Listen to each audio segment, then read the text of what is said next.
Hello, I'm Paul Arthur. This is Bridge City News. Here are some of the top stories we've been following.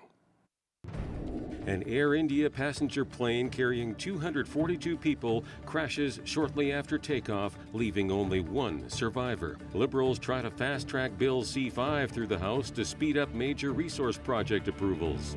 And Alberta Premier Danielle Smith got an earful on Wednesday night from Southern Albertans at a town hall on the province's coal policy. Your nation, your province, your Southern Alberta. From the heart of Lethbridge, it's Bridge City News. Thanks for joining us. An Air India flight bound for London has crashed shortly after takeoff from the Indian city of Ahmedabad, killing 241 people on board. Miraculously, there was one survivor who actually walked away from the wreckage.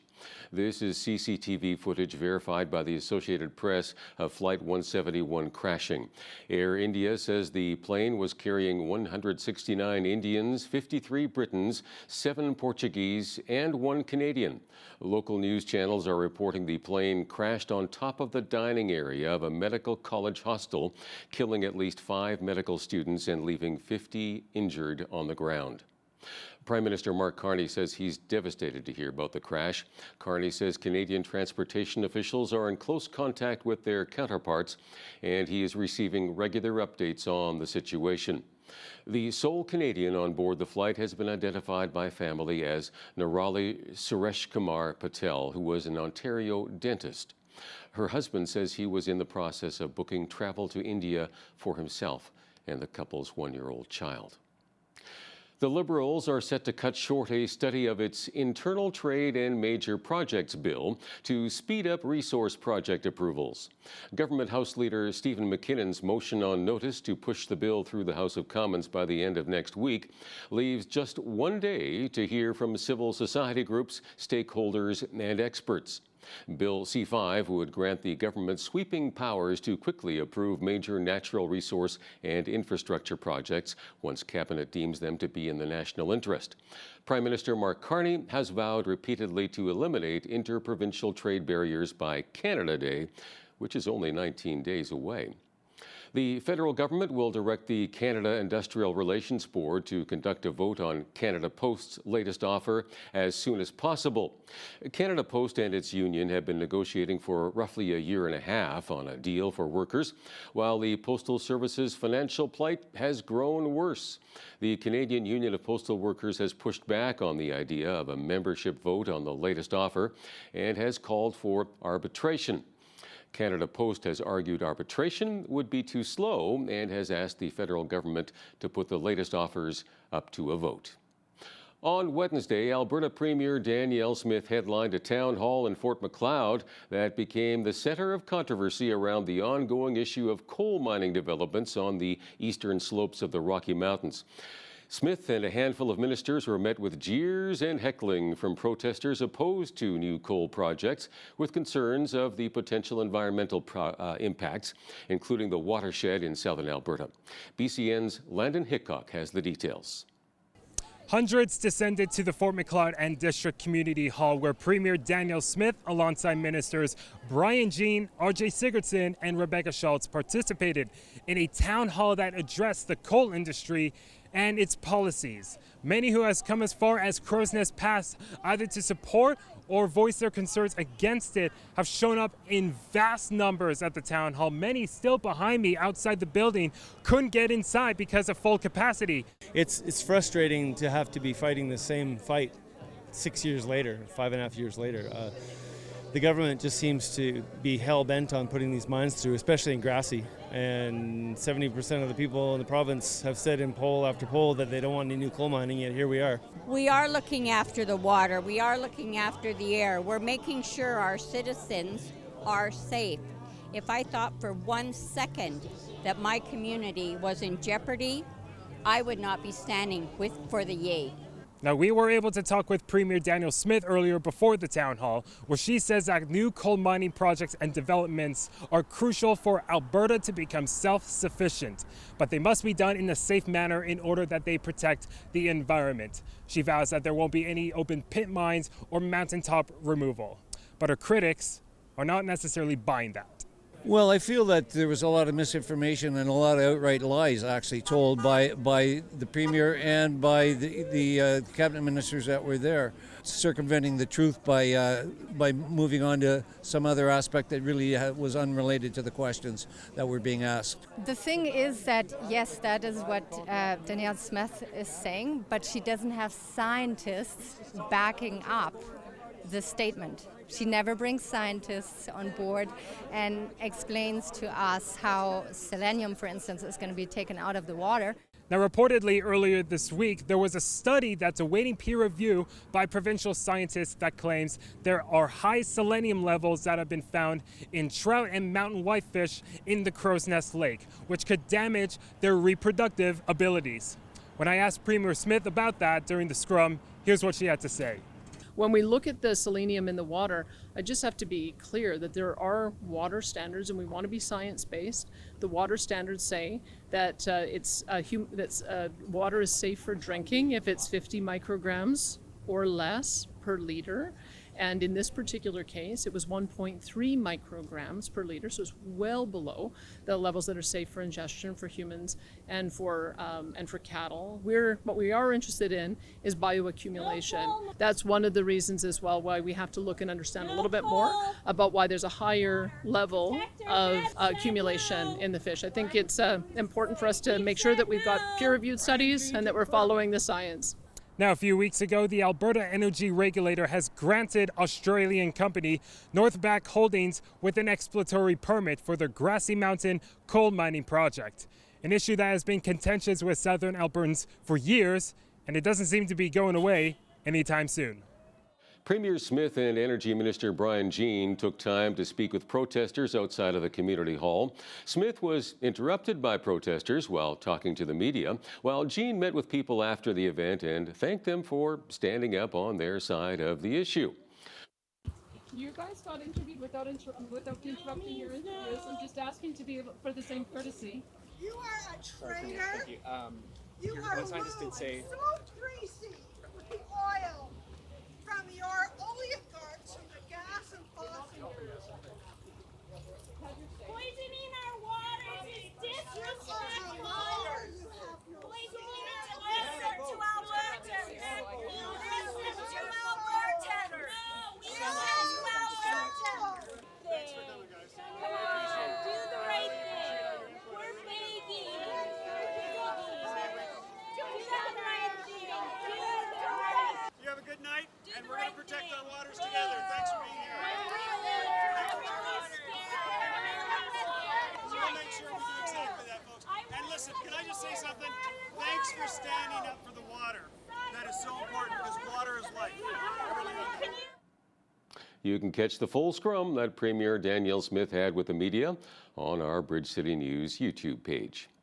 Quebec police arrested 11 suspects this morning in a major operation cracking down on organized crime, including alleged Montreal Mafia leaders Leonardo Rizzuto and Stefano Solicito. 3 different organizations were targeted in the operation, which is being hailed as one of the biggest blows to organized crime in decades. Police are still searching for 5 other suspects, all of whom will face charges related to homicides carried out between 2011 and 2021. This is a major blow. 3 different factions were attained, not just the Italian mafia. So it's going to be a significant blow. However, we're very lucid, and we know that we have to respond to the different organizations that are going to take that place. And we've seen it in the past. There has been big investigations in the past, and organized crime adapts to the police techniques. So we're already on the ground, and we're already anticipating what's coming, and we're going to be ready to face it, like we have done in this case and all the other cases. We're giving answers to family. We're doing murder investigation, so everybody is being arrested. They not on drug traffic. They're being arrested on murders. So that's the biggest impact I can see. RCMP are investigating the disappearance of 2 Nova Scotia children, saying all scenarios are still open in the probe. 4-year-old Jack Sullivan and 6-year-old Lily Sullivan disappeared on May 2nd from their residence in Lansdowne Station, a rural area east of Truro. Mounties say 11 sections of officers are engaged in the investigation, including the Truth Verification Unit, which carries out lie detector tests on people being interviewed. RCMP would not say if abduction is being considered as a possibility. Around 7,000 people in and around La Ronge, Saskatchewan can start going home today after a nearby wildfire forced them out of their communities over a week ago. La Ronge, Air Ronge, and communities within the Lac La Ronge Indian Band will reopen to residents at 8 a.m. local time. The director of the local emergency operations center says rain over the last few days has helped crews contain the fire. Newfoundland and Labrador is owed millions of dollars in fees from green energy companies, as 6 companies are vying to create new operations in the province that would use wind energy to produce hydrogen for exports overseas. A Memorial University political science professor isn't surprised the companies have a combined total of over $13 million in land fees outstanding. Russell Williams worries the provincial government undervalued its resources and got swept up in pie-in-the-sky promises of mega projects that would produce jobs. U.S. President Donald Trump says the Middle East is facing the chance of massive conflict after Iran's government says it received a warning that Israel was planning to launch an attack on its nuclear facilities. Iran is activating another nuclear enrichment facility, which could potentially be used to make weapons. The U.S. has now ordered some American personnel to move out of Iraq. So this is from fears that the U.S. facilities could be the target of Iranian retaliation to any Israeli attack. Reporters asked Trump if he thought an attack could be imminent. Well, I don't want to say imminent, but it looks like it's something that could very well happen. How confident are you, sir, that conflict with Iran can be avoided? Well, I'd love to avoid the conflict. Iran's going to have to negotiate a little bit tougher, meaning they're going to have to give us some things that they're not willing to give us right now. What the Israelis told you that made you start to evacuate the dependents of servicemen and women who are stationed in the Middle East? They didn't tell me anything, but I said, look, there's a chance of massive conflict. We have a lot of American people in this area, and I said, we got to tell them to get out because something could happen soon. And I don't want to be the one that didn't give any warning and missiles are flying into their buildings. It's possible. So I had to do it. I had the choice. Do I do it or not? Doing it has its downside, but it also has its upside. Like you're going to save a lot of lives if it should happen. Hopefully that doesn't happen. Trump is urging Israel not to attack so that negotiations with Iran can continue. 57 people have now died following flooding in South Africa's Eastern Cape province. Rescue teams are still working through debris and floodwater to find missing people after heavy rain caused a river to burst its banks in the pre-dawn hours of Tuesday. Floods hit the nearby town of Umtata and surrounding areas, sweeping away victims along with parts of their houses and their cars. The missing previously included 4 high school students who were swept away when their bus was caught up in the flood. In local news, the Interfaith Food Bank will host National Garden Day this Friday. Each year on the Friday before Father's Day, Canadians are encouraged to engage and learn about gardening. From noon to 3 p.m., the community is invited for a free barbecue, garden tours, and kids' crafts. Danielle McIntyre, Executive Director of the Interfaith Food Bank Society of Lethbridge, says handmade goods will also be available for sale at the Helpful Hobbies pop-up market during the event. The theme this year is actually edible gardens, which is a very nice tie-in with the food bank gardens because that's exactly what we're trying to do is grow food for our programs and families. This is really important to make sure that there's an awareness of our gardens, as well as that people are aware that they can grow their own food. We find that the more people are engaged in securing their own food, the more progress we make as an organization. It's a great opportunity for us to kind of kick off the season. After the garden party, we will have several different activities that take place over the summertime, where we invite people to come down, learn how to grow their own food, compost, build birdhouses, anything garden related. It's a great opportunity to come down and see what we do here at Interfaith Food Bank. The Interfaith Learning Garden was established to provide our community with opportunities to learn about enhancing food security by growing a garden and to promote active and healthy lifestyles. If you happen to be in the Oldman River Valley over the next couple of weeks, chances are you might stumble upon a large herd of goats. The city of Lethbridge is bringing in goats for a 7th year to eat up any regrowth and tackle any weeds. 205 goats will alternate their cleanup efforts in Indian Battle, Alexander Wilderness, and Pavan parks from now until late July. The herd will be controlled and looked after by a skilled goat herder and dogs to keep them contained and safe from predators. The city simply asks residents to keep their dogs on leashes and away from the herd to keep the goats in their own area. Over the last 6 years, the goats have removed approximately 90% of leafy spurge in Indian Battle Park. Edmonton Oilers coach Chris Knobloch hinted this week that he might make some lineup changes for Game 4 of the Stanley Cup Final, and he has followed through on that. Defenseman Troy Stetcher will replace John Klingberg tonight, and Jeff Skinner replaces Victor Arvidsson. Here's Knobloch on bringing back Stetcher. Troy has always given us a good performance. I think he's a smart, and I talked about, he is a smart player. One, he's a competitor. Him and Darnell have hit it off really well this year, whether it's regular season, playoffs. And I can't really put my finger on exactly why, but the tandem of those two have been really good. Tonight, hopefully we get another good performance between those two because we're going to need it. Stuart Skinner will get the start and goal tonight. The Oilers looking for a win, hoping to return to Edmonton for Game 5 on Saturday, tied 2 games apiece and not trailing Florida 3-1. And the other big sports story in Canada this weekend is the Formula One Grand Prix in Montreal. Fans come from across the country and around the world to watch these high-speed machines and their drivers, and fans admit it's a price they're willing to pay. Of course, we all want a deal, don't we? We all want the lowest price possible. And you get to a certain point in life when you think, things are important, memories are important. So, yeah, of course, there's always going to be a maximum fee that I'd be prepared to pay. But part of that is the whole experience. And if the price was lower, then I think you'd encourage a lot more people to come and to follow you around the world. I'm pretty comfortable with hostels, so for the first 3 days that I'm here, I managed to find a place for, it was $40 a night, which is pretty cheap, in my opinion. And then for the race weekend, from Thursday to Sunday, I got an Airbnb. It's about $200 a night, which I thought was obviously a bit overpriced because it's a room in an Airbnb with other people rather than the whole place itself. So yeah, I thought it was a bit much, but you can tell they've spiked it. I was ready to pay it. Tickets for the race range from several $100s to $14,000 if you want the VIP treatment. Coming up next, we'll take a look at the forecast.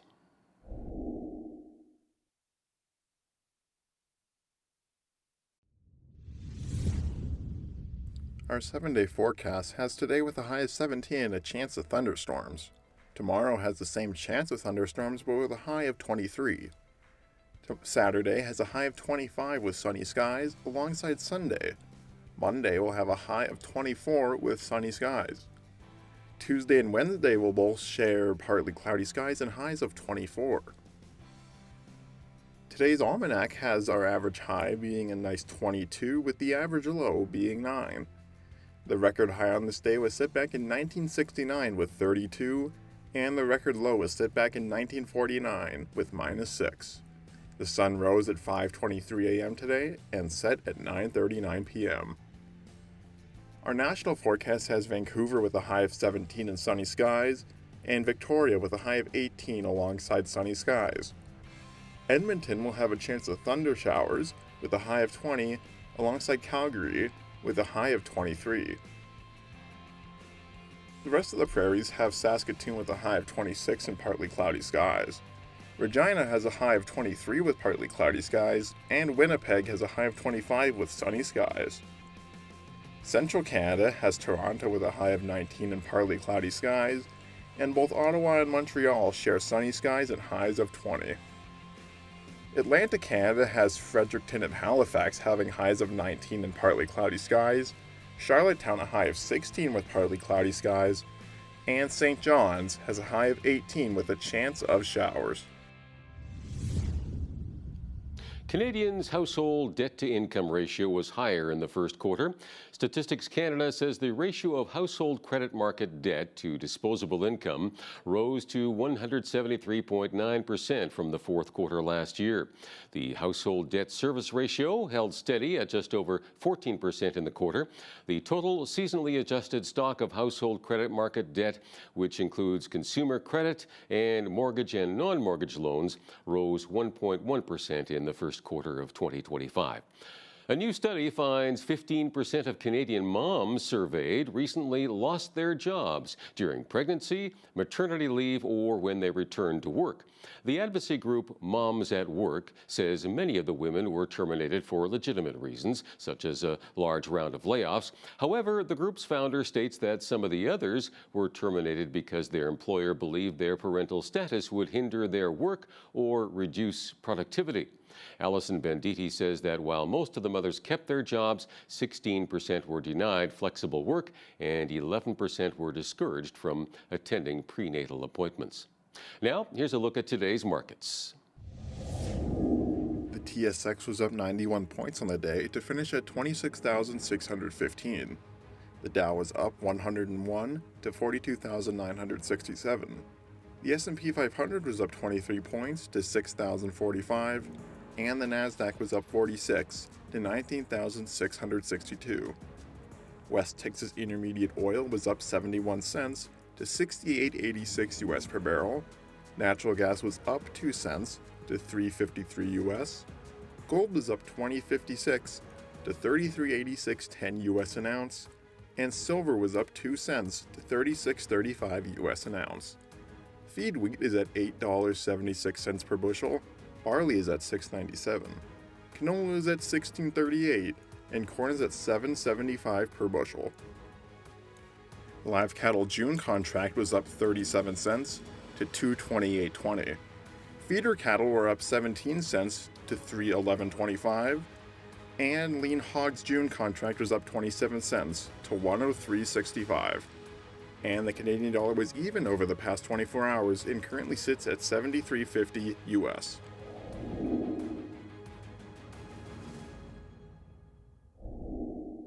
Recapping one of our top stories, an Air India flight bound for London has crashed shortly after takeoff from the Indian city of Ahmedabad, killing 241 people on board as well as others on the ground. Miraculously, there was one survivor who walked away from the fiery crash. Canada's healthcare system continues to frustrate Canadians with long wait times and a shortage of doctors, while other developed nations seem to be having success in these areas. A new study from the Fraser Institute says we can learn something from the Swiss model of healthcare. Yannick Labrie will tell us all about that coming up next. When you see news happening in your community, be sure to send us an email at info@bridgecitynews.ca. You can also visit our website or YouTube channel anytime to check out more of our stories and interviews.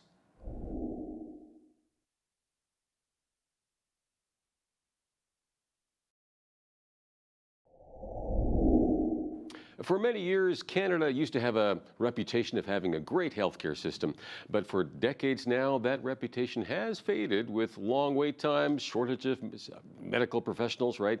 Other nations outperforming Canada. Is there something we can learn from these other countries? Well, joining us from Montreal today to chat about this is Yannick Labrie. He's a health economist, a public policy consultant, and a senior fellow of the Fraser Institute, where he authored a new study entitled Building Responsive and Adaptive Healthcare Systems in Canada, Lessons from Switzerland. Good to have you with us, Yannick. Thanks for having me. You bet. This sounds like a really interesting study. I went through it to as much of a degree as I can understand as a layperson. But so tell me overall, I guess, how does Canada measure up when compared to other OECD countries that also have universal health care? Did we, crack the top 10?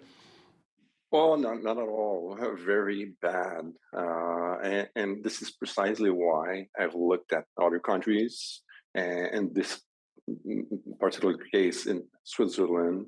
No, Canada is not doing well. And it's been a case for several decades, as you are well aware.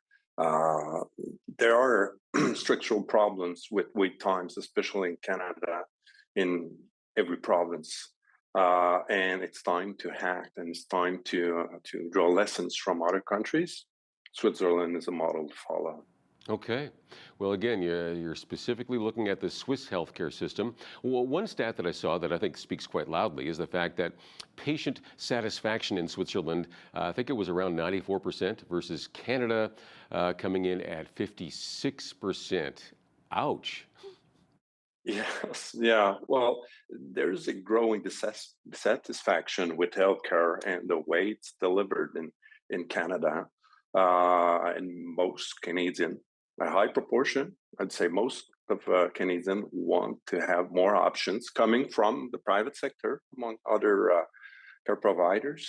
And well, it's Switzerland, it's probably the case for decades. They've been doing a great job at offering care in a timely fashion, a lot of choice for patients when it comes to receiving care, but also a lot of options when it comes to obtaining insurance coverage, because the way it is organized and the way it is funded in Switzerland totally different from the way it is funded in Canada. So instead of having so-called a single payer system like in Canada, they get their insurance coverage from private insurance funds.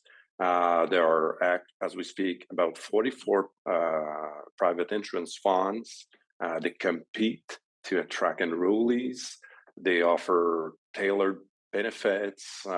They also respond to different preferences and needs. And this is probably the most important lesson to draw from the experience of Switzerland, because in Canada, basically, we have no choice, and we're, as patients, as taxpayers, well, forced to pay a large amount of money, and we put a lot of money in our healthcare systems, and we wait in lines, actually. So. Yeah. Well, again, we do spend a lot on healthcare, but I think probably one of the main differences that we don't see it coming directly out of our bank account or out of our wallet, and so we think it's free, but it's not. I mean, if I read the study correctly, we're roughly the same amount as Switzerland as when it comes to total spending of our percentage of our GDP, whatever.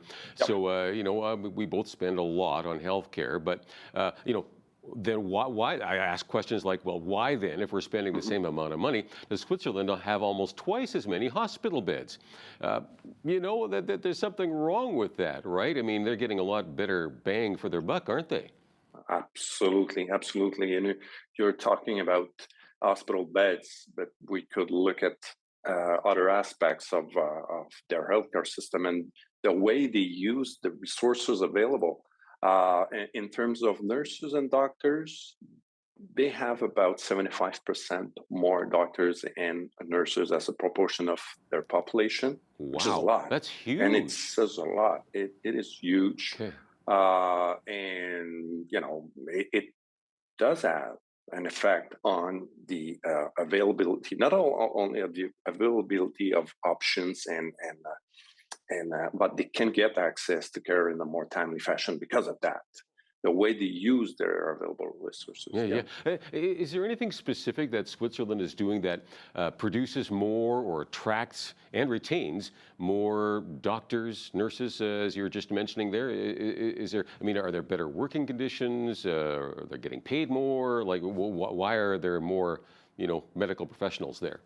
Well, they do have good conditions, for sure, they attract doctors from everywhere in Europe, mostly. But also, there are less barriers to entry into the profession. And in Canada, and it's it's basically the same in every province. There are quotas when to get access to enter the faculty of medicine. It's quite complicated. If you're trained in another country, it's another obstacle you have to overcome.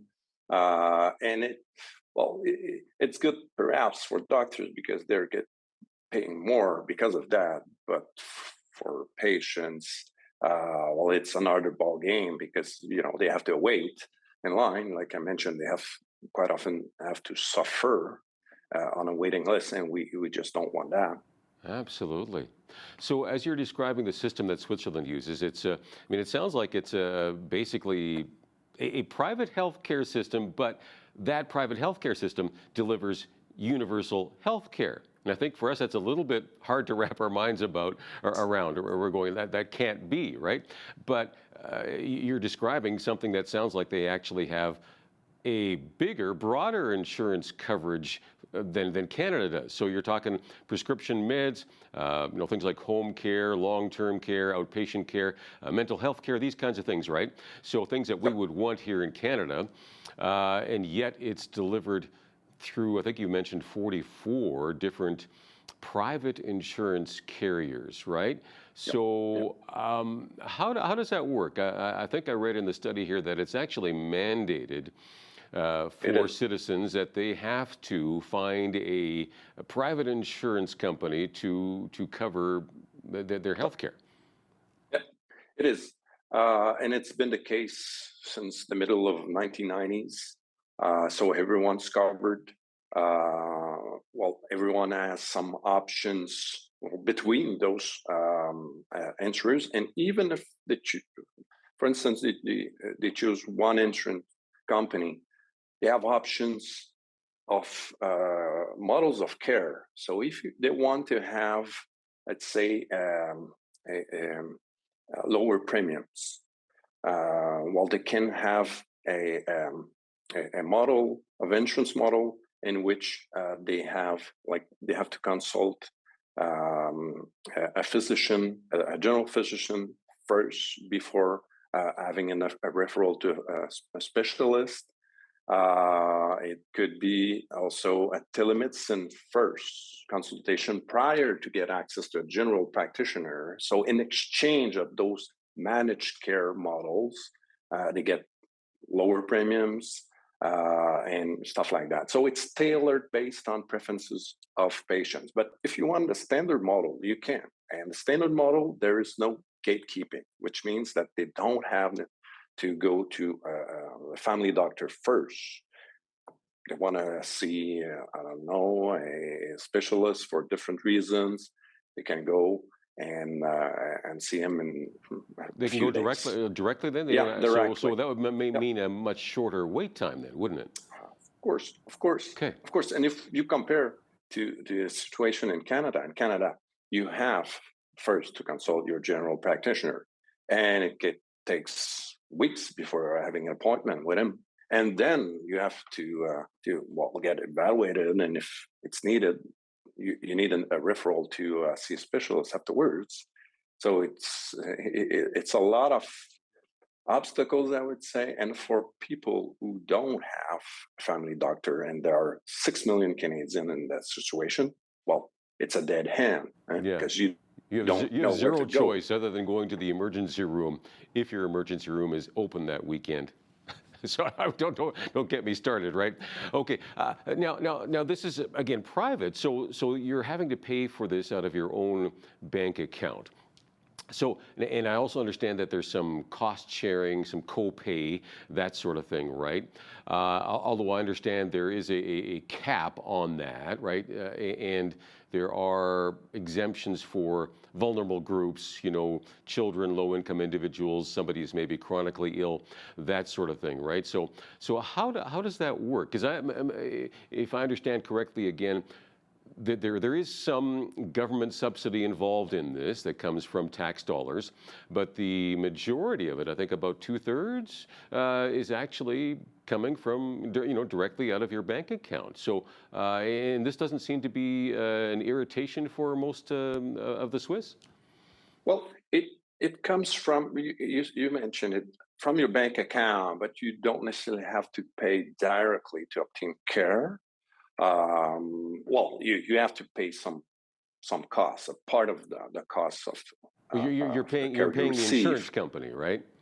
You're paying through premiums, your insurance company. Exactly. Instead of, like in Canada, paying, you pay for the care you receive through general taxation. So it could be like if you have car insurance, okay, you're not paying for the accident specifically because maybe it's a big bill on this particular accident, but you're paying a premium, and some people have smaller bills, other people have bigger bills, but it's all covered through your premium, right?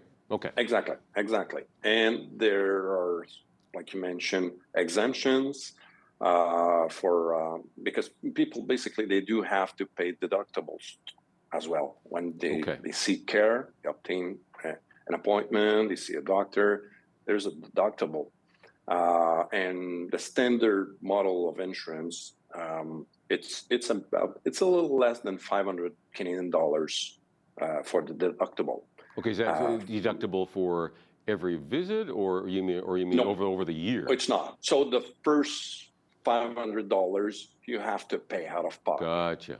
So if you need more care and it's more expensive, you don't have to pay above that threshold. Yeah. You do have a co-insurance as well of 10%, and it's capped. Okay, there's a maximum. Okay. There's a limit. And what's the typical maximum? What's a typical maximum on that? 10%, per visit. Mm-hmm. Yeah, it's 10% per visit, but annually the maximum is around, I'd say, $1,500 in Canadian dollars per year. And like you mentioned, many groups are exempted from paying anything. Those that you mentioned, chronic keyhole patients, poorest households are exempted as well. About 28% of the population receive subsidies to pay their premiums. So there's some sort of, there is a financial equity for sure. It's just a different setting than in Canada. Okay. So you're again looking at the stats saying the Swiss are getting far more bang for their buck with shorter wait times, much more choice for, again, timely care with physicians and nurses and so forth. So I'm running out of time here, but I want to ask you briefly, if we want that in Canada, so why are we afraid of private health care? Yeah, and do you see that changing at all in Canada over the next number of years? Yeah, I'm somehow optimistic because of the way our healthcare systems have evolved in the recent past. And when I say I'm optimistic, is that people are more and more aware of the fact that it's unacceptable waiting that long to get access to care. Because of the demographic changes, technical changes as well. People do want to exert their preferences in every aspects of their life, especially in healthcare, because they value healthcare a lot. And by being aware that other countries are doing better than us, and they do offer a universal system where everyone's covered, but in a more efficient and a more timely manner, well, it's very important for them. Well, we're all, whenever things begin to change, we get maybe a bit fearful. But at some point, I think we've got to, take a jump at least off the low diving board, to see if we can get some improvements here. And of course, they're trying that in Alberta. So we'll see what happens, and we'll be watching closely. But can we learn from Switzerland? Apparently, we can. Hey, appreciate your time today, Yannick. Thank you, Paul. You bet. Yannick Labrie, a health economist with the Fraser Institute and the author of the Lessons from Switzerland study, which you can read online for yourself. And I encourage you to do that at fraserinstitute.org.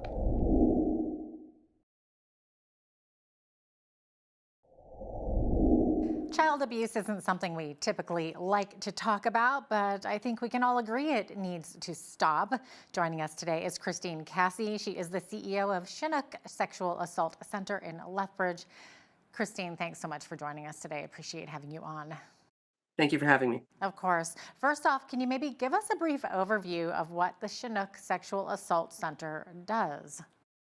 Well, the Chinook Sexual Assault Center has two main programs. One is the Sexual Assault Center, which provides a range of services from crisis intervention to therapy, including peer support groups, what we call system navigation. So sometimes people's lives just aren't going as well as what they'd hope they'd be because they're dealing with the impacts of the trauma that they're experiencing. So we'll help negotiate their way through certain systems that they want to deal with.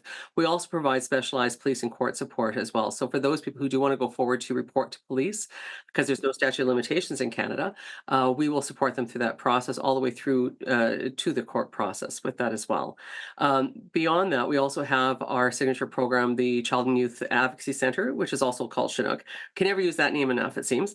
Chinook Child and Youth Advocacy Center deals with children 0 to 17 years of age that have been identified through children's services or through policing services throughout southwestern Alberta that have been abused, and either sexually abused, severe physical abuse, or severe neglect, or have been exposed to domestic violence. And so we actually broker the child forensic interviews to be done in a child-friendly, culturally sensitive a space that we host, as well as then supporting the non-offending family members and the child throughout the court process and how they learn to heal through therapy and other resources that we have here.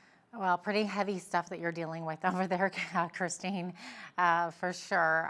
Like I said earlier, child abuse, of course, isn't a topic we love to talk about, but you believe that it is, in fact, important to have those conversations about the issue.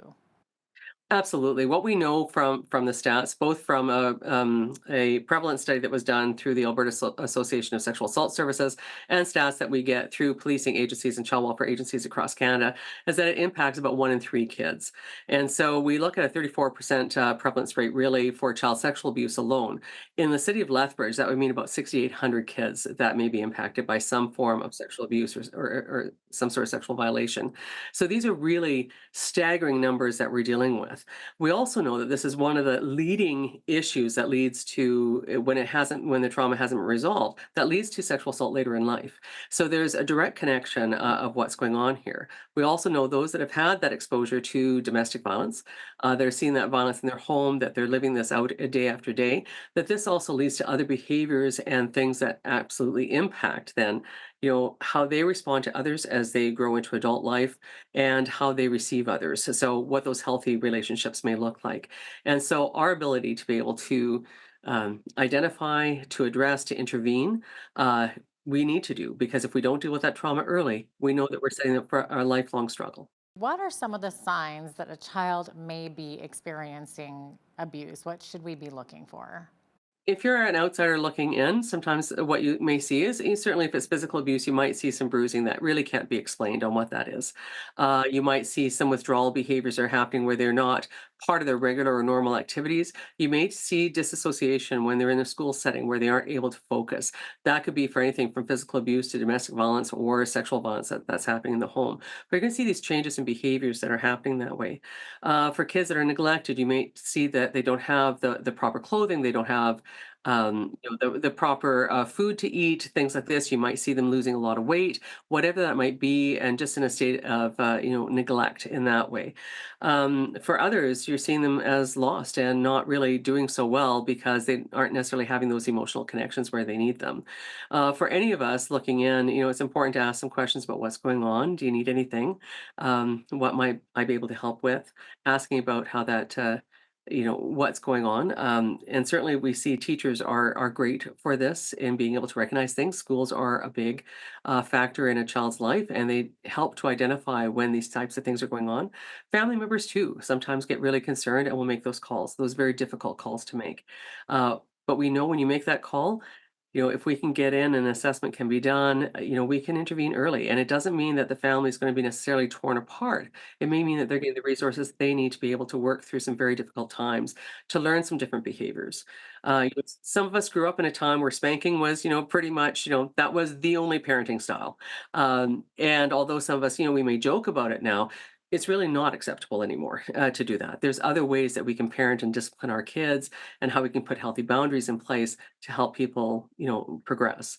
Beyond that is looking at who's having access to our kids, and how do we identify when our child might be being groomed. How to identify when our family is being befriended because someone wants to have access to our children in that way. And so knowing some of those signs and what to look for is really important.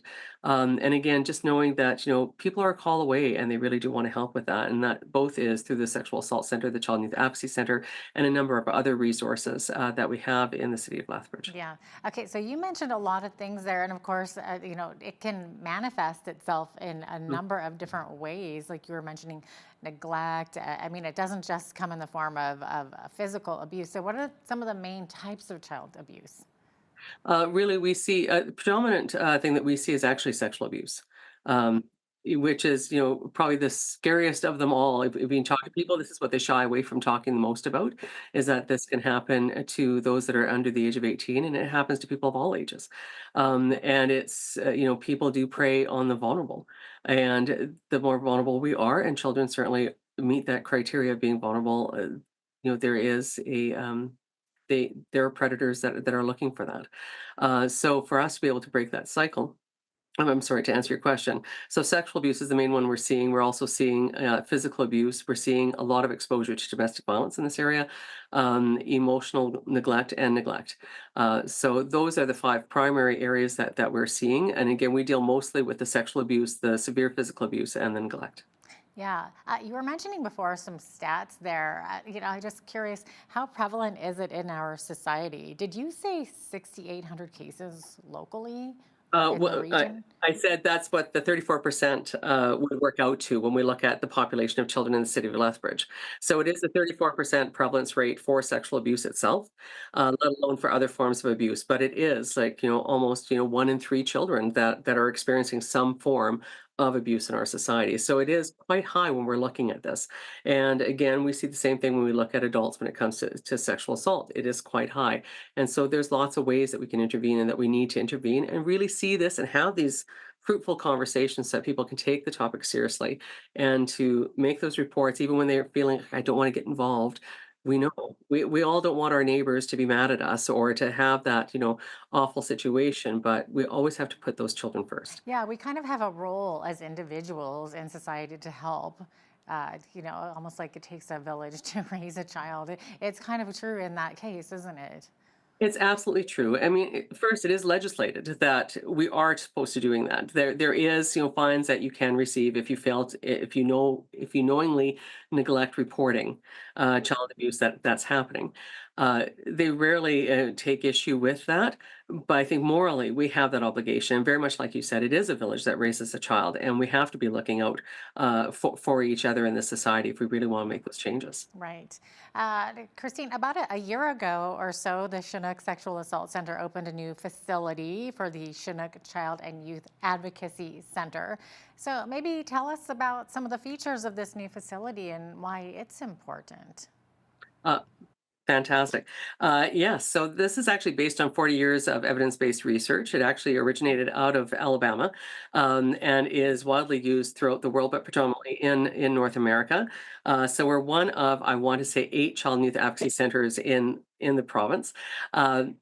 What a child and youth advocacy center does is that it actually brings all those very messy pieces from police reporting or children's services, the medical exams, the need for psychologists, the school system, all together so that we can actually look at a case of child abuse.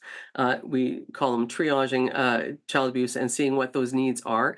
We can actually walk them through prepare them for a child forensic interview. So there's a process for that. And then actually work on those pathways to treatment and to healing for the child and the family. So the work isn't done independent of the family. It's done with the family, with the child for it to be most successful, and then to see them successfully through the court case. Where the child the interview becomes really critical is that quite often children had to tell their story not one time, but several times. So they may be telling it to the doctor, they may be telling it to the police, they may be telling it to children's services. And every time that they're having to tell their story, they're being re-traumatized in that abuse that they've suffered. So having a really well-constructed child forensic interview is paramount to the success of the court case. And so at the end of the day, hopefully you have more people that are able to be convicted of these crimes, which again helps to mitigate those risks to other children. So part of that is we'll identify one interviewer for that child, and if let's say if it's police doing the interview, children's services would sit in a monitoring room and be able to get their notes at exactly the same time of what this is. When the tape is really well done, that tape then can be submitted to court as evidence. The child doesn't have to go into court to state what the abuse was. They still have to be cross-examined, but they don't have to state again what they went through. So again, you limit the number of times the child has to speak directly to the type of abuse that they endured. Right. That's amazing. And you know, that's the case with any victim that has to go through this again and again. Is there any thoughts on that happening for anybody that's been through a horrific situation? Absolutely. Well, even, there's always a misnomer when people think that they have to come to a sexual assault center, they have to tell us all the details of the sexual assault, and you don't. We aren't secondary witnesses to the crime. We know it's horrible. We believe you, and we just want to know how you're doing and how you need to get to that next step of where you want to be. So that's what we're here for. And so I think there is, police are much more trauma informed than what they were before on this. And so this is why this model is widely adopted throughout North America. Is we want to do better by the kids, and we know if we can do better with the children, we're going to do better with the adults in time. That we're actually going to circumvent children growing up to being abused yet again and again, or the possibility that other harm is going to be done to other people. And so these are those ways to actually mitigate those types of risks in our society and to help people really thrive, because everyone needs that fair shot to make it through life and to be contributing citizens. So Definitely. yeah. What about the work that you're doing to prevent abuse from happening? Are you working kind of with the parents that have sort of been doing this, or is it more of a let's get in front of the issue before it even gets there? I guess there's two different ways that we work with things. When it comes to the Child Youth Advocacy Center, the work is done with the non-offending parent and the family members that are connected with that child for that support. And again, how they're attaching with that child, how they're supporting that child, if there's other children who've been abused in the home as well, and how they're going to, reconstruct their lives after this, and how to move forward with that and what those child needs are.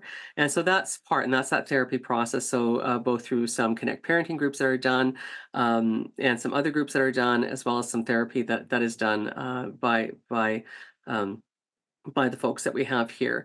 The other side is that there's an early intervention program that we have that's called Who Do You Tell, which we take out to schools. And it's a 1-hour program. We go in and we talk about, who do you tell if something is going on in your life that, is pretty scary. And so the difference between keep and speak a secret. So the keep secrets are, the fun surprise birthday party that's coming up. The speak secrets are the ones that are causing harm, that are making you feel awful inside. And sometimes telling their parents may not be the safest person in their life to tell, right? Sad but true. Yeah. Sad but true. And we've seen this happen in, athletic programs with gymnastics and things like this. It might be a coach that's doing something, or a player on a team that's doing something, whatever that is. Who can they go to if something is disrupting their life in this way? And so that's what the program's about. And we come back for a second time. And actually, we've had a number of disclosures that have come through this process. What that helps to do is it sets the stage that kids first know that it's good to talk about this, that it's okay to talk about this. So when someone's asked them to keep a secret that's this awful, that they don't have to keep it, that there's places they can go to. So that's more of an early intervention type program. The other thing we do is we go out and we do training, and we've done training with churches, we've done training with professionals, with other agencies, with community groups that just want to know more about child abuse, want to know more about how to receive disclosures, and we do that type of training as well. So again, let's not be scared of the language, and let's talk openly about child abuse. Let's talk about sexual abuse and sexual assault, because these are the realities that are happening in our world, and we do need to address them. And so how do we get people comfortable with that language so that we can actually move forward and address these issues and be healthier? And most of us, we all want our kids to grow up to pay their own bills, but to be healthy and to be happy. And so these are ways that we can do that. And so let's move that forward. Wow, such important work that you all do down there at the Chinook Sexual Assault Center, and such a heavy topic. But thanks so much for being with us today, Christine. Thank you so much. Yes, appreciate having you on.